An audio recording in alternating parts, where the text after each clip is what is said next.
makhluk, bukan Tuhan, berarti la fa'ila illallah, tidak ada yang berbuat kecuali Allah. Karena yang berbuat tadi sirah Nur Muhammad tadi, sedang Nur Muhammad sifat Allah Ta'ala. Nah, jadi kita kada punya daya dan upaya. Nang tahu tadi pulang siapa? Nah, nang mahalusin nang kawa tahu lawan Allah Ta'ala, bukan hati, bukan roh kita, bukan hidup, bukan kita. Nah, la ya'rifullah illallah. Tidak ada yang tahu, tidak ada yang mengenal Allah kecuali Allah jua. Itu maksudnya. Allah tadi, ya Nur Muhammad tadi. Nah, itu yang menjadi-jadi. Nah, jadi ini bisa kita percayai, bisa kita tepatkan, bisa kita yakini. Itu sifatnya abstrak, ujar kita secara halus atau secara keimanan adalah dari Allah, bukan dari siapa-siapa. Sebagai contoh sering kita ucapkan, itu satu buah kotak tanah, kita tanami waluh, kita tanami semangka, kita tanami lombok, dan lain-lain. Tanahnya itu juga, banyunya nang kita siram itu juga. Nah, tapi kenapa jadi lombok padas? Kenapa jadi waluh buahnya begitu? Kenapa isinya kuning? Tanah kada mungkin maulah, pohon kada tahu juanya. Nah, di situ wujudnya kehendak kudrat Allah Subhanahu wa Ta'ala. Kadang ngalih-ngalih kayak memahaminya. Nang tumbuhan tadi. Nah, kalau Nur Muhammad masih nyaman memahami kita. Jadi matahari mantul kepada cermin. Cermin itu adalah Nur Muhammad. Pantulan tadi ada cahaya mengeluar. Nah, cahaya ini adalah jadi kita. Sedangkan yang bercahaya tadi matahari. Matahari itu diumpamakan Allah maksudnya. Cermin ini adalah Nur Muhammad. Pantulan cermin adalah makhluk. Nah, itu maksudnya. Berarti kan yang di atas itu yang iyanya. Nah, oleh karena itu ujar Rasulullah, la haula wa la quwata illa billah. Kalau orang yang sudah menjadi hamba Allah, apa dalam Al-Quran? Ya ayyatuhan nafsul mutmainnah, irji'i ila rabbiki radiyatan maradiyah, wadkhuli fi ibadi, wadkhuli jannati. Kalau ikam sudah nafsunya mutmainnah, ikam sudah kenal lawan aku, ikam sudah menjadi hambaku, maka masuklah engkau ke dalam surgaku. Bukan akan lagi masuk. Nah, kalau akan itu kan belum tentu. Nah, jadi hamba itu bagaimana? Hamba itu adalah cahaya pantulan tadi. Ada bisi apa-apanya, pantulan matahari juga. Matahari juga yang bersinar dan sebagainya. Nah, Allah Ta'ala juga yang segala-galanya. Jadi Nur Muhammad itu hanya kasandaran, kaliwatan. Jadi Nur Muhammad itu bukan Tuhan, tapi sifat muhaddis atau muhaddas, sifatnya baharu. Nah, cuma di baharu itulah nang Nur Muhammad tadi kan nampakkan Allah Subhanahu wa Ta'ala. Disitulah kita mencetak sebagai hamba. Arti hamba itu apa? Nah, mengatakan arti hamba, kada kau jadi hamba. Jadi arti hamba itu kada bisi harta, kada bisi baju, kada bisi sandal, kada bisi ilmu, alif sepanggal pun kada bisi. Kada akal sorong, kada duit sorong, kada tanah sorong, kada rumah sorong, bulu selambar pun kada ampun sorong. Sedikit pun ada akuan salah, mutlak ampun orang. Tambah pulang lawan kita kada kau berpender, kada bisa mendengar, kada bisa melihat, bungul, bodoh, jahil, doib, papa, susah, dan sebagainya. Itu arti hamba. Kadibisi daya dan upaya. Jadi bila mana kita mengakui mobil kita, mulai mata kepala, sampai darah daging, sampai urat daging, sampai tulang sumsum, sampai ke otak, sampai ke hati, kita nang pintar, kita nang harap, angkuh ya Tuhan nyawa, seorang ampun duit, seorang ampun kepintaran, seorang harapnya, lalu terjadi sesuatu, bongol di Tuhannya kada paham. Bila kaya itu kada jadi hamba ngarannya. Bila kada jadi hamba pasti kana neraka kakal selamanya. Kalau orang hamba Allah udah mau. Nah jadi hamba Allah itu hati-hati. Kada ada akuan. Nah hamba tadi kada bisa apa-apa. Nah pengakuan di sini adalah dengan zaukiyah, bukan dengan secara konkret. Dengan muntung ampun Allah Ta'ala katakan itu Pak. Di dalam suaranya Allahu Akbar, Allah yang maha besar. Suaranya kedengaran, tapi niatnya kedengaran. Aku sembahyangkan fardhu-zuhur 4 rakaat menghadap kiblat tunai karena Allah Ta'ala. Kan nggak itu? Nah, jadi Allahu Akbar kedengaran itu secara syariat, tapi di dalam kadang tahunnya. Nah, itu makanya caranya kayak itu tuh contohnya. Onda ampun duit 1000% di hati kita, Allah yang punya. Kayak itu caranya. Onda nang pintar matur, tapi di dalam hati, engkau ya Allah, bukan aku. Nah ini harus sampai jangan tatahan. Jadi minallah ilallah, dari Allah jangan tatahan sedetik pun kepada Allah. Nang tahu dari Allah, pintar dari Allah, aman kita akui sombong sekelas lawan setan. Setan itu mengakuinya. Nah, Bal'am itu kayak pak amal ibadahnya luar biasa, alim besar, tapi ada akuan. Setan iblis itu sampai berceramah di dalam surga, adalah orang ceramah dalam surga yang alim besar di dunia nih. 1000 tahun tukang memadahi orang alim luar biasa alimnya, tapi kada jadi hamba. Ada akuan, rasa harap. Buktinya apa? Tuhan buktikan. Waktu Allah menciptakan Adam, Adam terjadi daripada Nabi Muhammad, Adam kata kabada. Makanya Adam itu bahasa Arab tidak ada. Nah ada itu kenyataan Nur Muhammad, penampakan Allah Subhanahu wa Ta'ala. Lalu disuruh sujud, seluruh para malaikat sujud barataan.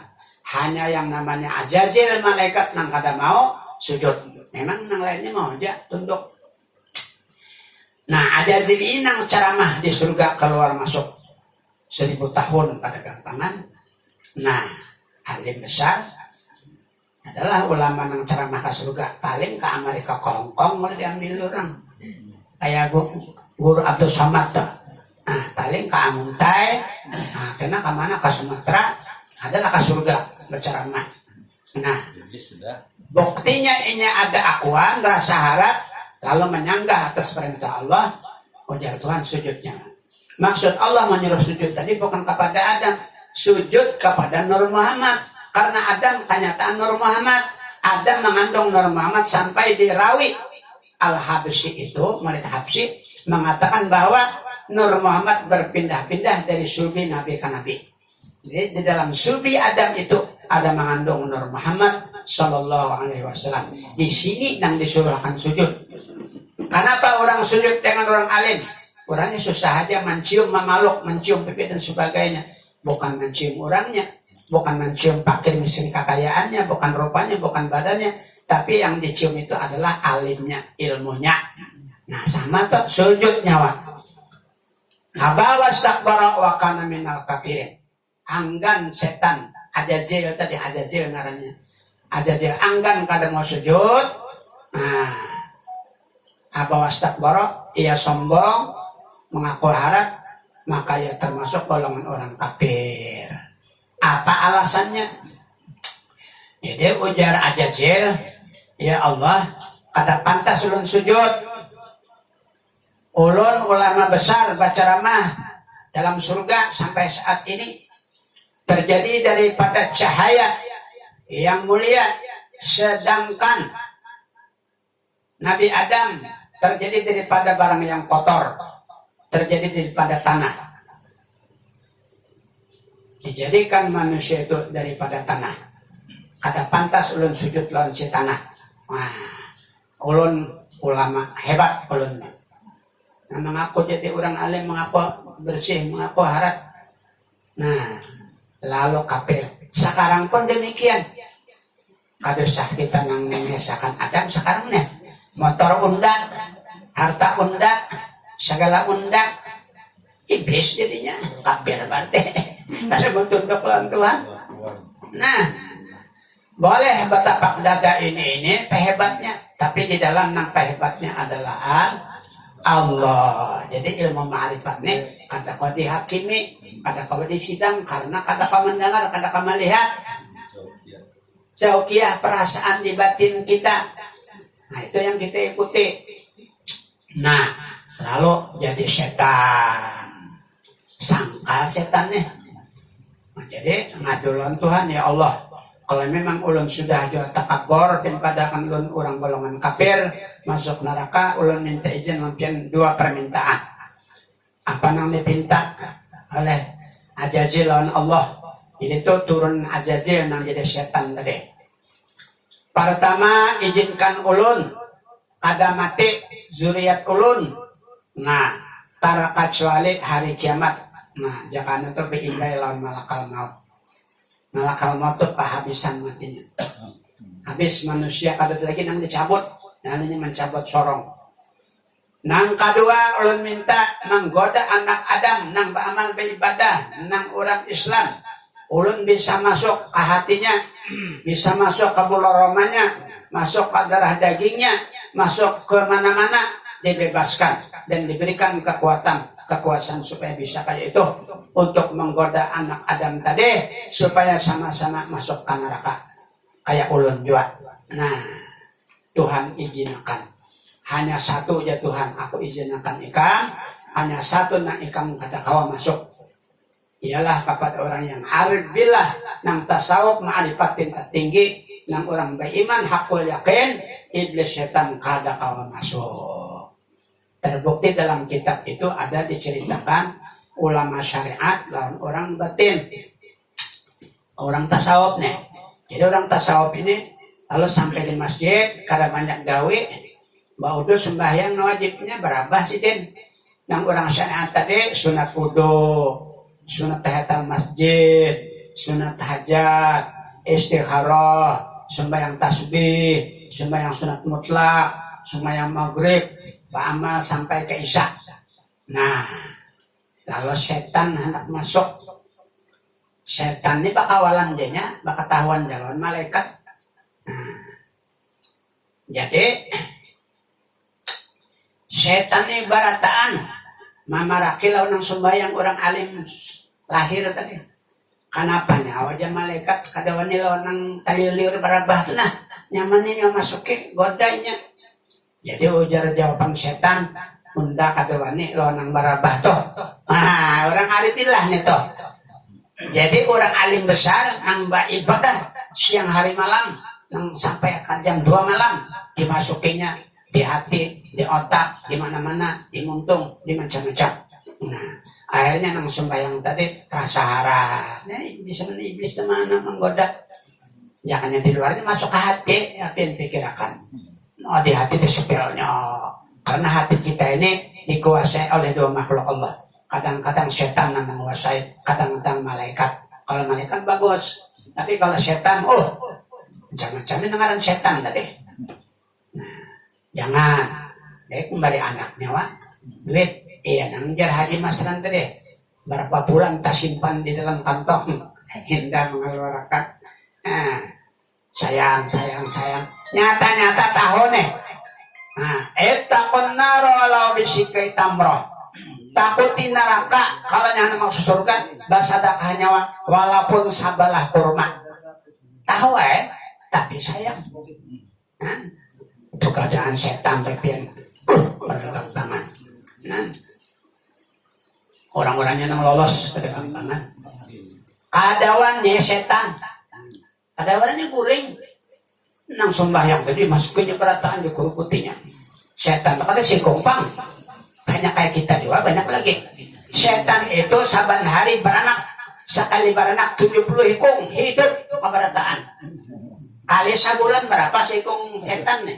70 kali 30 berapa cek? 2.100.000. Aku lantarkan bang. Saya tahu itu nggak ada lantar. Ayo sampai ke bulu-bulu digantunginya. Makanya kalau bulu amalan gitu artinya panjang benar, dililitakan katiakna salilit, itu sunat dipotong-potong. Karena setan bergantungan di situ, akhirnya kita mati pucuk. Kalau banyak yang menggantung, tak ada pengaruhnya. Jadi yang bagus digundul, insya Allah hidup terus asal gundul. Gara-gara kepanjangan, setan situ basarang. Kalau kau bangun sinang tadi, itu pengaruhnya ada di situ. Ya, nukar obat sudah aja, obat kuat nih. Tapi kenapa jadi kada kuat bu? Sekalinya kepanjangan bulunya digundul. Obat pulang. Amin dah menggundul dipotong dihadapi. Itu disuruh tuh jangan sepanjangnya mulai bujangnya. Sampai sekarang ada barang dipotong-potong. Panjang pada si utuh bulunya kayak itu. Ada jalan lagi obat kuat. Itu setan bergantungan di situ.